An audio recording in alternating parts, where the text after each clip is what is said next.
India Legal presents Courts Roundup.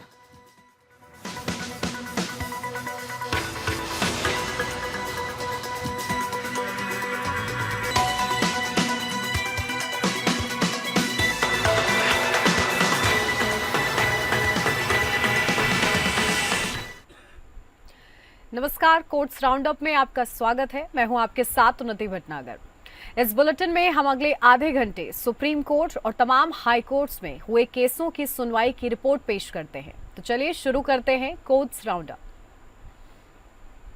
India Legal presents Courts Roundup.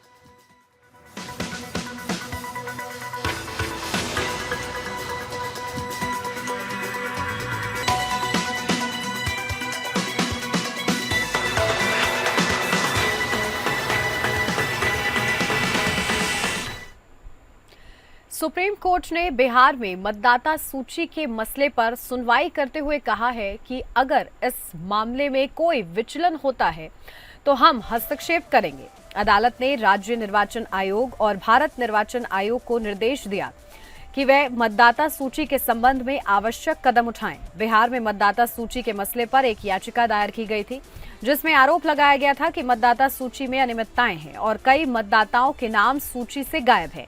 याचिकाकर्ता ने आरोप लगाया कि इससे चुनाव प्रक्रिया प्रभावित हो सकती है। सुप्रीम कोर्ट ने अपने आदेश में कहा, हम इस मामले में किसी भी विचलन की अनुमति नहीं देंगे। अगर कोई अनियमितता पाई जाती है तो हम आवश्यक कदम उठाएंगे।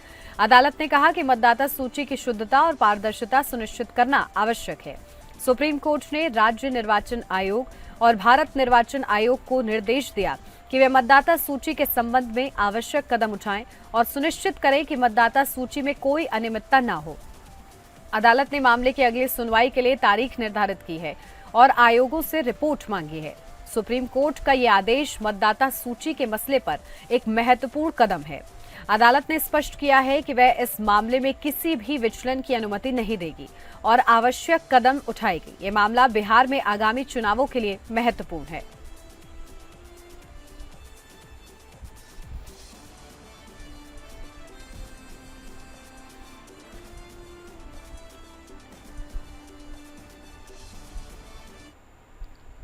संवैधानिक मुद्दे पर राष्ट्रपति की ओर प्रेसिडेंशियल रेफरेंस के मुद्दे पर सुप्रीम कोर्ट 19 अगस्त से सुनवाई करेगा।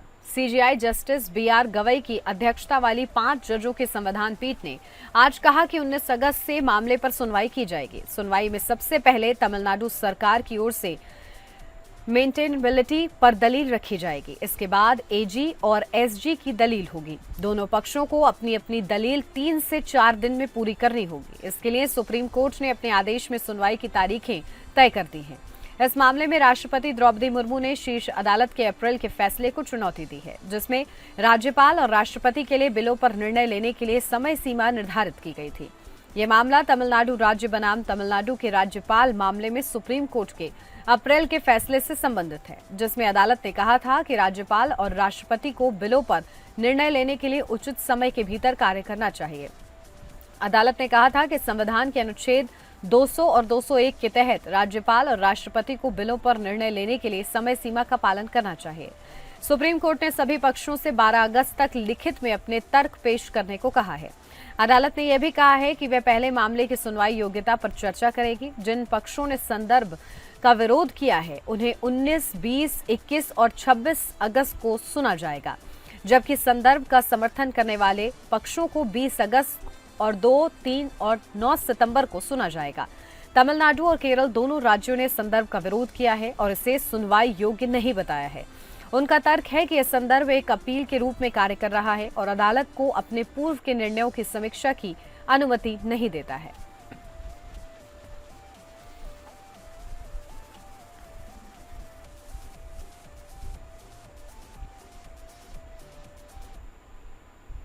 सुप्रीम कोर्ट ने हाल ही में एक मामले में सुनवाई करते हुए उन वकीलों को अवमानना नोटिस जारी किया जिन्होंने तेलंगाना हाईकोर्ट के एक न्यायाधीश के खिलाफ अपमानजनक और निंदनीय आरोप लगाए थे।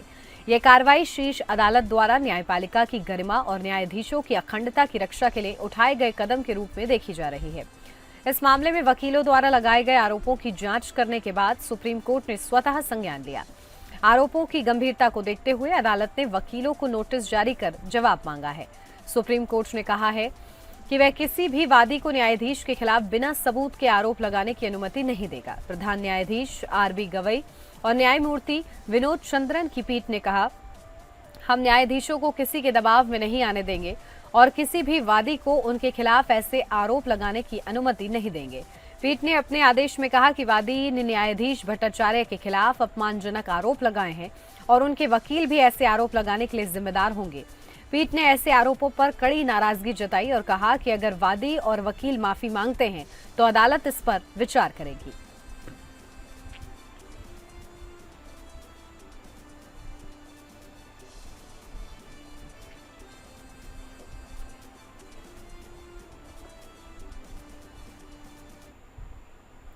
मद्रास हाईकोर्ट ने न्यायपालिका के खिलाफ बदनामी अभियान से लाभ उठाने वाले मीडिया चैनलों के खिलाफ कार्रवाई की मांग की है। मद्रास हाईकोर्ट ने हाल ही में न्यायपालिका के खिलाफ सनसनीखेज और बदनामी अभियान चलाने वाले मीडिया चैनलों की कड़ी आलोचना की और उनके खिलाफ कार्रवाई करने की आवश्यकता पर बल दिया। न्यायालय ने कहा कि कुछ मीडिया चैनल न्यायपालिका की गरिमा को कम करने और जनता के बीच भ्रम फैलाने के लिए सनसनीखेज खबरें प्रकाशित करते हैं।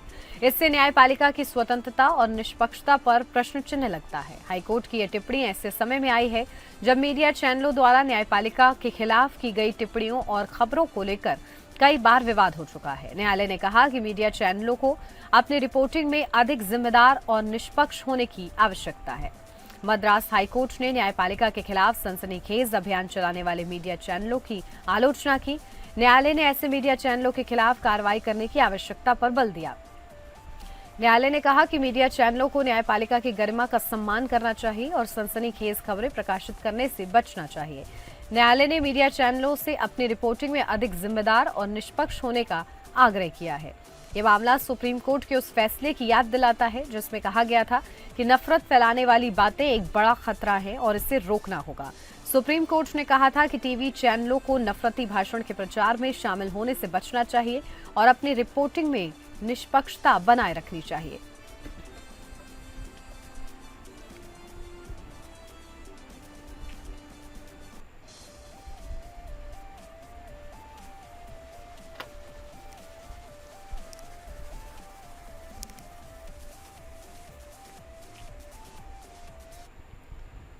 सुप्रीम कोर्ट ने तमिलनाडु सरकार को फटकार लगाई है और कहा है कि सरकार ने नकद के बदले नौकरी मामले में पूर्व मंत्री वी सेंथिल बालाजी से जुड़े मामले में अपनी भूमिका को अधिक महत्व दिया है।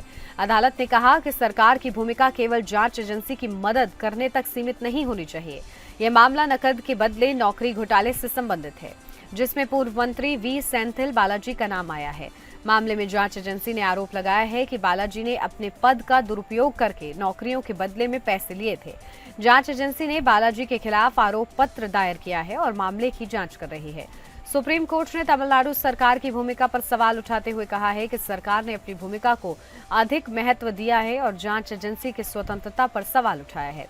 अदालत ने कहा है कि सरकार की भूमिका केवल जांच एजेंसी की मदद करने तक सीमित नहीं होनी चाहिए, बल्कि उसे जांच एजेंसी की स्वतंत्रता का सम्मान करना चाहिए।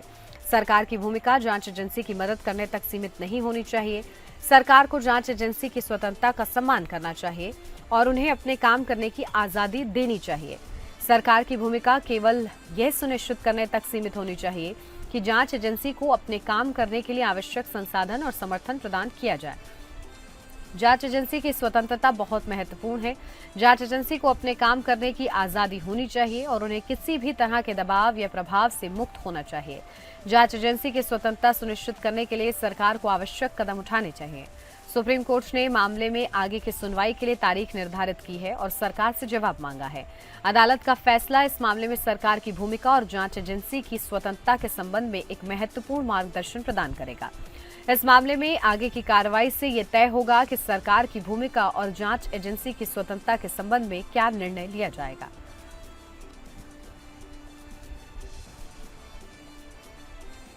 सुप्रीम कोर्ट ने महत्वपूर्ण फैसले में बैडमिंटन खिलाड़ी लक्ष्य सेन और उनके भाई चिराग सेन के खिलाफ आयु और जालसाजी मामले में दंडात्मक कार्रवाई पर रोक लगा दी है।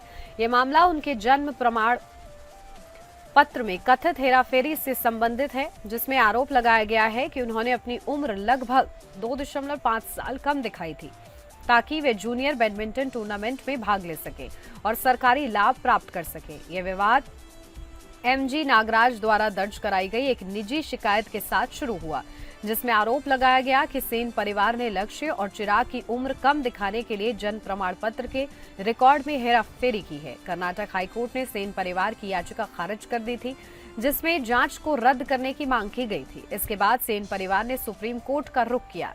न्यायमूर्ति सुधांशु धूलिया और न्यायमूर्ति के विनोद चंद्रन की पीठ ने नोटिस जारी किया और इस मामले की अगली सुनवाई 16 अप्रैल 2025 को तय की है। कोर्ट ने लक्ष्य सेन और उनके परिवार के खिलाफ दंडात्मक कार्रवाई पर रोक लगा दी है, जिससे उन्हें अस्थायी राहत मिल गई है। यह मुकदमा लक्ष्य सेन के करियर के लिए एक महत्वपूर्ण मोड़ पर आया है। वे भारतीय बैडमिंटन के एक प्रमुख खिलाड़ी हैं और वर्ल्ड चैंपियनशिप में कांस्य पदक जीत चुके हैं। साथ ही वे 2024 पेरिस ओलंपिक में भी भाग ले रहे हैं। अगर मामला उनके खिलाफ जाता है तो इसका असर भविष्य के टूर्नामेंटों और प्रायोजकों पर पड़ सकता है।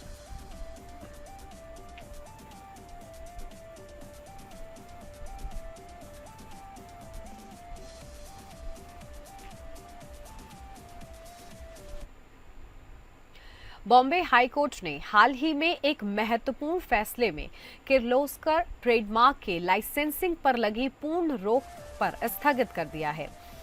अदालत ने किर्लोस्कर प्रॉपर्टी लिमिटेड को ट्रेडमार्क को अपनी सदस्य कंपनियों को लाइसेंस देने की अनुमति दी है, लेकिन उन्हें किर्लोस्कर ब्रदर्स लिमिटेड के साथ प्रतिस्पर्धी व्यवसाय में उपयोग के लिए लाइसेंस या असाइन करने से रोक दिया है। यह मामला केपीएल और केबीएल के बीच ट्रेडमार्क के उपयोग और लाइसेंसिंग के अधिकारों को लेकर विवाद से संबंधित है। केपीएल ने अपनी सदस्य कंपनियों को किर्लोस्कर ट्रेडमार्क का उपयोग करने के लिए नए लाइसेंस समझौते पेश किए, लेकिन केबीएल ने इन समझौतों पर हस्ताक्षर नहीं किए और इसके बजाय पुणे जिला अदालत में एक नागरिक मुकदमा दायर किया। हाईकोर्ट ने अपने फैसले में कहा कि ट्रायल कोर्ट ने केपीएल के दशकों पुराने अधिकार को छीनने का गलत निर्णय लिया है। अदालत ने कहा कि केपीएल को अपनी सदस्य कंपनियों को ट्रेडमार्क लाइसेंस देने का अधिकार है, लेकिन उन्हें प्रतिस्पर्धी व्यवसाय में उपयोग के लिए लाइसेंस देने से रोक दिया है। यह मामला अब 11 अगस्त को आगे की सुनवाई के लिए सूचीबद्ध किया गया है। हाईकोर्ट ने ट्रायल कोर्ट के आदेश को आंशिक रूप से स्थगित कर दिया है और केपीएल को अपनी सदस्य कंपनियों को ट्रेडमार्क लाइसेंस देने की अनुमति दी है, लेकिन प्रतिस्पर्धी व्यवसाय में उपयोग के लिए नहीं।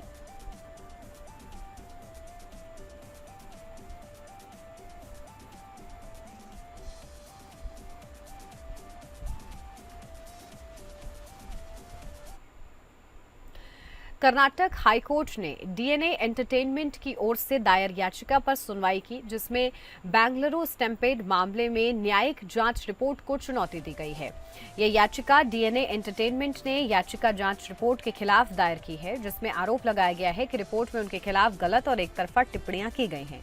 बेंगलुरु स्टैम्पेड मामले में न्यायिक जांच रिपोर्ट में डीएनए एंटरटेनमेंट की भूमिका की जांच की गई थी। रिपोर्ट में आरोप लगाया गया था कि डीएनए एंटरटेनमेंट ने स्टैम्पेड के आयोजन में महत्वपूर्ण भूमिका निभाई थी और उनकी लापरवाही के कारण कई लोगों की जान चली गई थी। डीएनए एंटरटेनमेंट की याचिका में न्यायिक जांच रिपोर्ट को रद्द करने और उनके खिलाफ की गई टिप्पणियों को हटाने की मांग की गई है। याचिका में आरोप लगाया गया है कि रिपोर्ट में उनके खिलाफ गलत और एकतरफा टिप्पणियां की गई हैं और उनकी प्रतिष्ठा को नुकसान पहुंचाया गया। कर्नाटक हाईकोर्ट ने याचिका पर सुनवाई की और मामले में आगे की कार्रवाई के लिए तारीख निर्धारित की है। अदालत ने डीएनए एंटरटेनमेंट की याचिका पर नोटिस जारी किया है और जवाब मांगा है। अदालत में इस मामले की आगे की सुनवाई होगी, जिसमें डीएनए एंटरटेनमेंट की याचिका पर विचार किया जाएगा।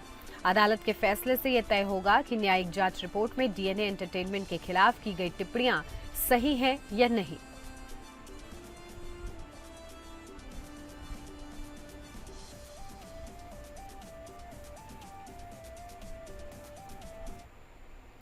और इसी के साथ इस बुलेटिन में बस इतना ही। नमस्कार। India Legal presents Courts Roundup.